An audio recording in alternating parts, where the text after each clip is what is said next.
The Institute of the Religious of the Sacred Heart of Mary was founded on February 24th, 1849, when a group of women gathered to form a community dedicated to the works of Father Jean Gaillac, a priest from Béziers, France.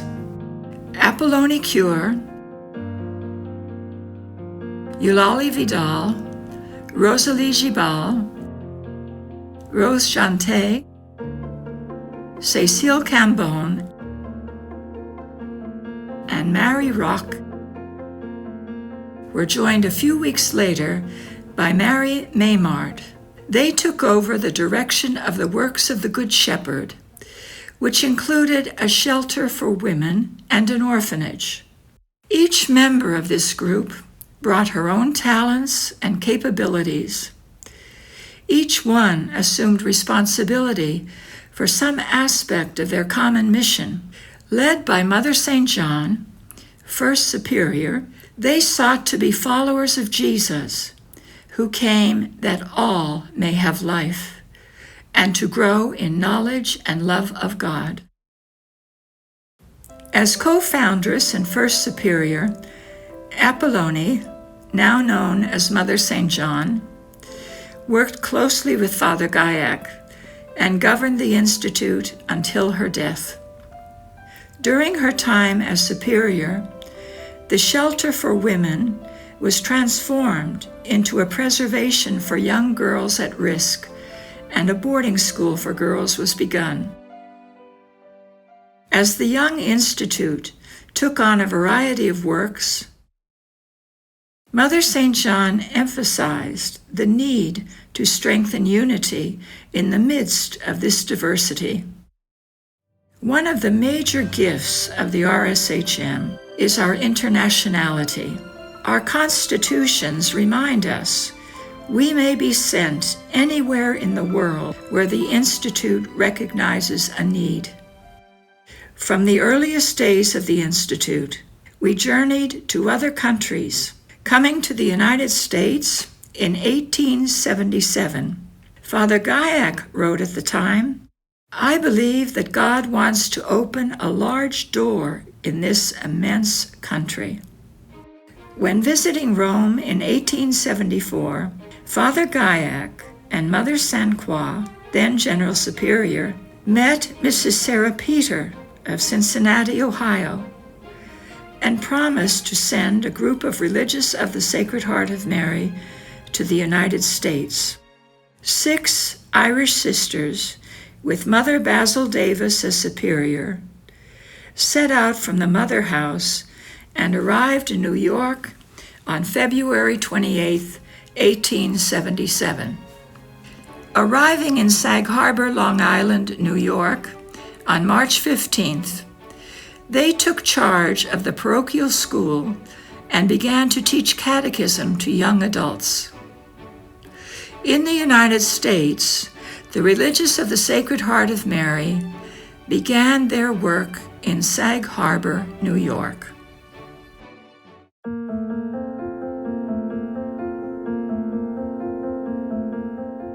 Let me introduce myself.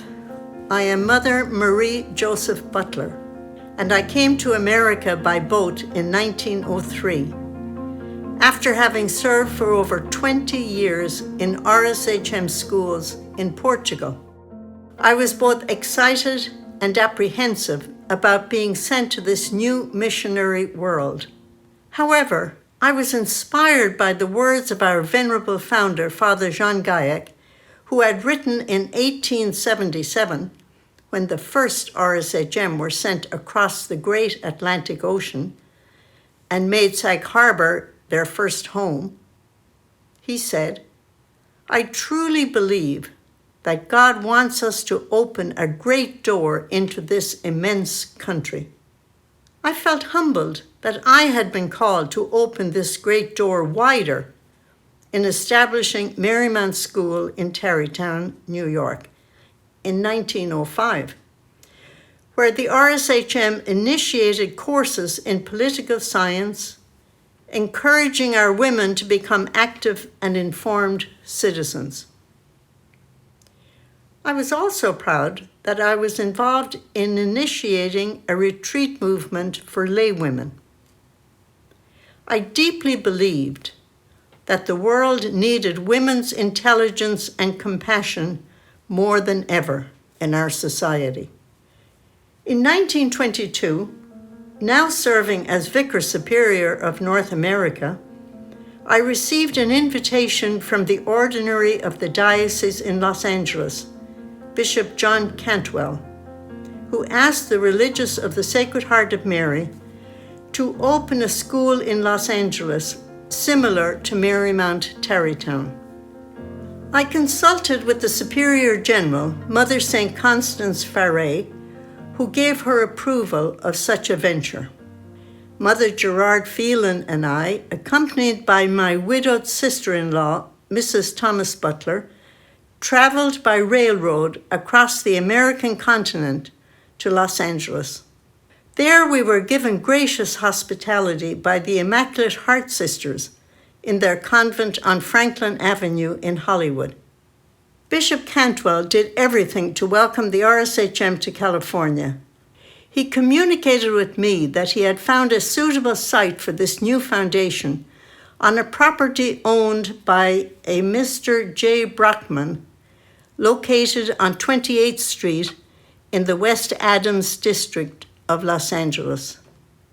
Since the property had been vacated by Mr. Brockman in May 1923, we felt that it was vital that the sisters arrive in California as soon as possible after the end of the academic year in New York. The school itself opened barely 3 months later on September 24th with 5 students, then 6, and 12 by January 1924. We were rather disappointed with the small number of students, since Bishop Cantwell had suggested that at least 40 to 50 families had indicated their interest in our educational tradition. In 1926, I was elected Superior General, and again in 1928, I was accompanied by Mother Gerard and visited the California Foundation, Marymount in the West, as we called it, and was pleased that the enrollment had increased to 60 students. I advised the sisters to look for a new location suitable to build a school and convent. This was found on Sunset Boulevard. The land was purchased, plans were drawn up, and construction began. The sisters were ready for the transition to the new site in September 1931, having to dodge painters, carpenters, and electricians in order to welcome their students to the modern, well-equipped Italian-style building for the academic year. Marymount School flourished, and each year our enrollment grew. I was pleased that I was able to visit Los Angeles as often as time permitted. I had learned that we had been accredited by the University of California in 1927, a real accomplishment after only 5 years. Marymount was viewed as an educational institution of academic excellence with a strong commitment to the arts. I really have many fond memories of our RSHM mission in California.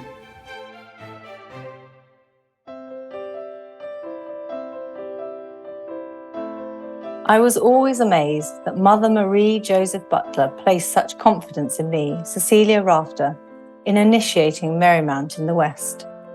She had much more confidence in me than I had in myself. I had been a member of the First Community in Los Angeles and was challenged, exhilarated, and a bit overwhelmed by initiating an educational work in this new unknown terrain, beautiful but somewhat foreign to me as an English-born transplant to America, especially when the earth began to shake under my feet. In early 1938, Mother Butler received a new request from Archbishop John Cantwell. He invited us to begin a second Marymount in Santa Barbara, where he noted that he had been approached by both Catholics and Protestants alike to establish a school there. We arrived in Montecito on the 24th of June, 1938, and began to immediately prepare the site to welcome our new students on the 20th of September 1938. We opened our doors, Marymount School Extension, to 16 pupils who arrived bright and early, as is the custom in California. We felt rather strange with 6 non-Catholics out of 11 in the high school. We hear that other Protestant families intend sending their daughters each year. What a rather unusual problem to face. The school enrolment increased, and by 1940 it became evident that we needed to build in order to welcome boarders. So I began making plans for enlarging the existing buildings. However, a wonderful property became available in Santa Barbara itself, a sprawling campus that overlooked the majestic old mission. In addition to 4 buildings that would be very adequate for students and boarders, there was a tennis court and a large swimming pool. In 1947, I again heard the call to pioneer a new community, my 5th in Studio City, as the first community superior of Corvallis High School. Corvallis had been the first Catholic girls' high school in the San Fernando Valley when it opened in 1941. The Corvallis sisters had originally commuted from Marymount westward, since during wartime no new building permits were issued, nor was the construction of new buildings possible. Any space available was used for student instruction. In 1947, the RSHM were able to transform one building into a convent for the sisters. Looking back, I rather miss those days where I served as superior, principal, and lunch preparer for our faculty at 11:30 a.m. each day. As I look back on my life, I see that God was sowing a good seed within me, something much beyond my own power. God, the sower, planted this good seed, and it has grown into a great tree, like the mustard seed that Jesus described in his parable. We began very small in a corner of Los Angeles with only 5 students the first day we opened in the Brockman House. From this small beginning, we feel both graced and blessed to be now a part of the RSHM global network of schools, shaping our students as ethical leaders with a global perspective and an unshakable commitment to the common good. Oh, and by the way, I'm a big baseball fan and listened, later in life I became blind, faithfully to every Los Angeles Dodger game into my 9th decade. All I can say is go Big Blue.